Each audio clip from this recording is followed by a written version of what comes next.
So why did you send out this survey? Well, it's a pretty exciting time, you know, for Rogers Place. We're out of the ground. We're on time and on budget. So with opening coming in the fall of 2016, and after about 7 years of work, a lot of it been survey work related to the arena, Rogers Place, and what will go in it, what amenities the community's interested in, and certainly our season ticket holders and the like. Over the years, this is the next step in the process. And so after collecting all tons of information on that stuff and parceling it up and amenities, how wide should the seats be, do we need cup holders, how many amenities in my area, concession stands, what are the must-dos, what are the likes. The next step in the process is, okay, we heard you, you've given us this feedback, that in this range of pricing, how do you feel about the amenities in this range of pricing? And we'll get that feedback and use it to make some more decisions and then probably keep continuing the research process. So our price is set in stone right now? Definitely not. I mean, that's why you do the research, right? That's a really good question. And I think some people have misconstrued that these are prices. These are ideas. These are what we're getting feedback here. We're using a range of numbers to say, in this range, how do you feel about these amenities? Certainly, we've collected the list of amenities and that the customers are looking for. More washrooms, more female washrooms, you know, more fresh food, wider seats in certain locations. We're getting a long list of those kinds of things. And if you look at the survey, it's attaching a number of amenities to each one of those. I know ticket holders are expecting to pay more. That's a given. They're in a brand new... Are they? Yeah. Thank you. What I've heard, and every year they say at Rexall it goes up, you know, 3 to 5%, and so Yeah. they are expecting to pay more. Percentage-wise, Yeah. what can they expect? I think you're asking a question that you'd like to get an answer to, and, but there's a process here, and we're in the process of collecting research from our customers and the couple thousand people on our registry as well. But just to prepare people, I can tell you that when we have, I can tell you when we have an announcement to make about pricing, you won't confuse it with research. Do you expect that the prices will be higher? I think they're asking the same question, only differently, and yeah. what you can't get through the front door, you shouldn't try the back door. To go with the survey, I understand there's going to be some sort of sit-down workshop or some sort of further consultation outside of the survey? The consultation, that's a good question too, and it's actually structured. It's a professional research company, and we've hired a number of them to do things like town hall meetings, which we started in 2009. To start to collect the amenities, the designs, and so on and so features. And we found out very quickly parking is a big idea. No surprise. How do I get parking? Where will it be? So on and so forth. And that's just one example of the collection. The interior design of the building and the amenities attached with it came a lot from that research as well and from the companies that conducted it. They were hard research. Sure, we want cup holders. I want this and I want that. These things need to be included in the building, others might be optional. And in different price ranges, what are your expectations? That's where we're at today. We'll continue focus groups for sure, and we'll continue large and small focus groups, which we've done all fall. And those have been going on for about 4 years. And breaking our customers, people who have traveled, people who aren't customers. But are interested in providing feedback. And so the research company has been collecting those in small groups and conducting focus groups. And we're going to continue that process. And we may very well continue a number of other research, hard research, going out to season ticket holders and non-season ticket holders. Patrick, one of the things we're hearing from some fans who say they've stuck through the Oilers through some pretty rough times. They've been the backbone in supporting this team, and they worry that they could be priced out when they've been there through all the bad times. What do you say to those fans? Well, I say one, thanks a lot for your support. We appreciate it greatly. Well, this isn't the first time that I talk to them. I mean, I'm with them quite a bit. You'll catch me and my peers on the mezzanine floors and the concourses at the building. And we get lots of suggestions about the power play.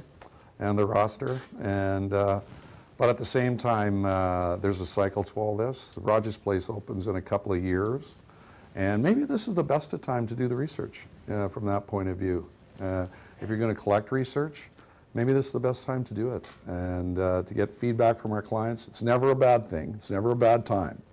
But based on your point of view, or the one you say, maybe it's the best time to collect the research. What do you say to those fans who say, we want to support a team through good and bad, and when the new arena comes, they worry that the prices will just be too steep for them? Here's what I think I'd encourage all of our customers to do, and this has obviously gone out to all of our season ticket holders and all the people that sit on the registry, which is a large group. Fill in the research. Send us your feedback. That's really the most valuable piece right now. And when we do these things, and we do them regularly, we do get a high participation rate. And so the research, the data is highly valid. It's real, and we use it. And obviously we use it. Through thick and thin, the building's been sold out. And we hope Rogers Place will be the same. And the way to do that is to have a very high quality relationship with your customers. And we've been there, and we continue to plan to be there and continue to research and ask questions. How did you come up with the prices that are in the survey? They seem, I understand that they're a starting point for research. They're ranges. Yeah, they're ranges.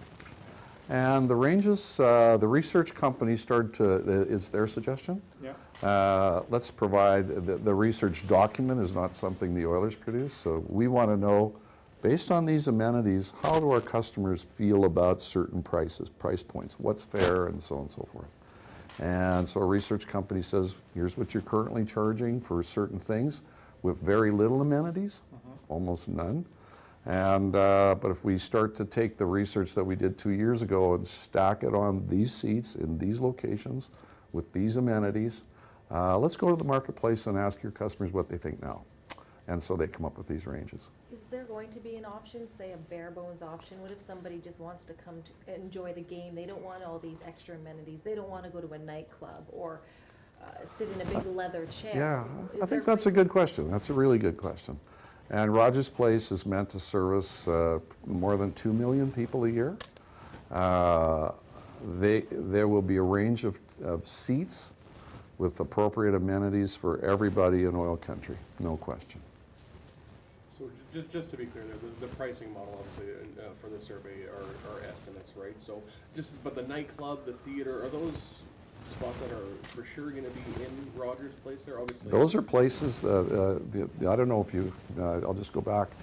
The whole building is designed based on the input of our customers and the marketplace. To be clear, we started this 7 years ago. And so we took a lot of research just like this, town hall meetings, Mr. and Mrs. downtown, and other locations in the city, and started to gather information about what they expected to be, what they expected to feel and touch in their new arena, which is very cool, right? I mean, they help us do these designs. Then we went out and went to every NHL building, just about all the NFL buildings, and most of the MLS buildings to say, what do you guys, what's available, what's been designed? And we sat in those seats, we went to those clubs and said, I think this is what Edmontonians have been talking to us about. And now we're starting to put it away. And that's why we had to put pictures in this survey, right? It's got a lot of pictures there. And this isn't the end, this is one of. And we're gonna do a lot more. And so after the research, we'll have learned something, a lot, and then we'll go back to our customers and ask, we think this is what you said. Did we get it right? One thing, when you're talking about big, large, comfy chairs and things like that, I always kind of, if I were to pull up an analogy, I think of stand-up comedians. They always say that they'd rather perform in like a grungy bar where the stools are hard and that gets people out of the chairs. It's about creating an atmosphere, right? I'm just wondering if in Rogers Place, some of these suites there, what type of atmosphere are you guys looking to create when people are kind of... I just want to go back to what I said about a minute ago. The amenities in the building are created based on the input of our customers and the marketplace. In Edmonton, not in San Diego, not in Los Angeles, and not on Mars. It's Edmontonians saying, and our customers, saying, here's some of the amenities we'd like to see. We already sell suites with big comfy chairs and lots of them. So this is a continuation of the hospitality industry for sports and entertainment customers. What's the difference in seating? How many extra seats will Rogers Place compared to Rexall? Rexall Place is about 16,789. Okay. And the new building is about 18,700 plus or minus. There's some standing room that we are not including in those numbers right now. I think with the way the seating is structured, do you think you're going to be able to accommodate all of your season ticket holders or box owners in something similar to what they have at Rexall? I think, yes, we're going from small to big. Yeah. So 16,700 going to 18,700, yes, it does. Okay. I'm just wondering if this is So there'll be a boxes and comparable. Pardon me? I'm just wondering if there's enough, boxes for all the people who own boxes at Rexall now and that sort of Well, again, you're saying, did we listen to the research of our customers? Did we do enough research? After 7 years, we think so. Is this survey part of a process? Yes, it is. It's consistent with what we've been doing for years. The feedback has been consistent from our customers. Those amenities are there. They put on the list over the last couple of years by saying, we want cup holders in certain seats. We want wider seats. We want cleaner seats. We want more comfortable seats. We want washrooms nearby. We want fresh food. Yes, so you can't do better than ask your customers what they want and then bring it back to them and say, what do you think? Are we in there now? And we'll keep going. We're going to keep going down that road. If this was a group of customers asking, hey, I thought we mentioned parking. I want that in my tickets. Oh, we won't have forgotten that. It's on our list. So I have one last question. Obviously, nobody's, when they're giving you their feedback, are going to say, I want to pay more.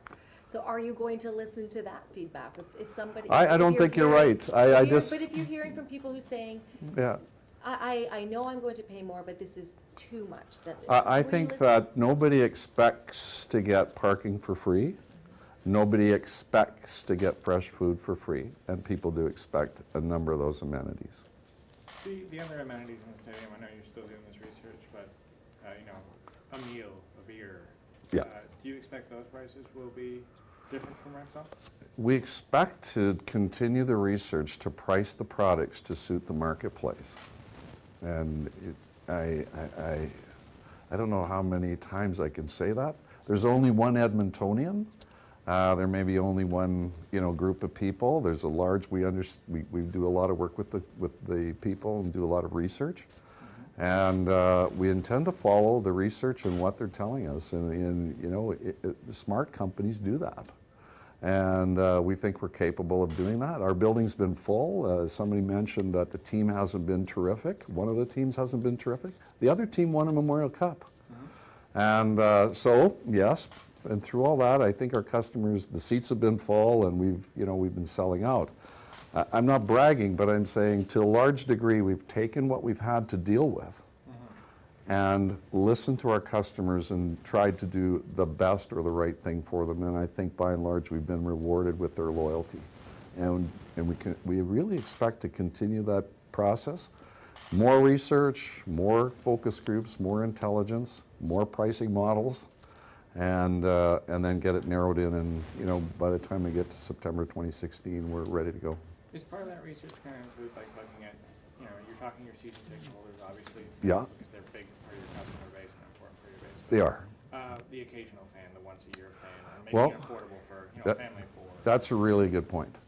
The building in and of itself, is going to offer a range of entertainment above and beyond.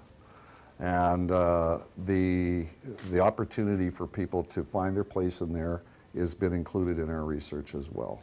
But the first group that you want to make sure you got covered is certainly our loyal season ticket holders. They wouldn't want to come second in this discussion. They pay their dues, they pay for the things around the building, they provide us a relationship with known faces and known addresses. And a loyalty that we appreciate greatly. And so our first responsibility, and will continue to be to them, the folks on the registry, and as I've said, through town hall meetings and other things, and just basic market research, We know a lot about what Edmontonians are thinking about this new facility. And you've got about 18 months until the new facility opens. When do you expect to have Yeah, well, these- from what I know, it's 81 Fridays or approximately. When do you expect to have an answer to, ticket Well, prices? we've got a number of research things underway Yeah. in the marketplace, and this survey that you see right now, the price ranging amenities for questions for season ticket holders, we expect to get our research company in front of us in March and be talking to us about what they got back and they, this is science, and we're their customer, and so we're looking forward to what they bring to us. So when do you hope to have season tickets on sale for the new arena? Do you have a timeline yet? We haven't, that'll be an announcement coming up. It's another one of those things that'll be coming down the road, and we'll get there. And just, I don't know if you have the number off the top of your head, how many people are on the waiting list for season tickets? We generally, it's been a large number, but it's in the 2,000 range. Do you think you And is might be that able to, consistent, pretty much? Pardon me? sorry, I was going to ask, do you think you'll be able to accommodate more of those people, get more people off the registry? I think at 18,700, the arena, based on research, is a little large for this marketplace based on population.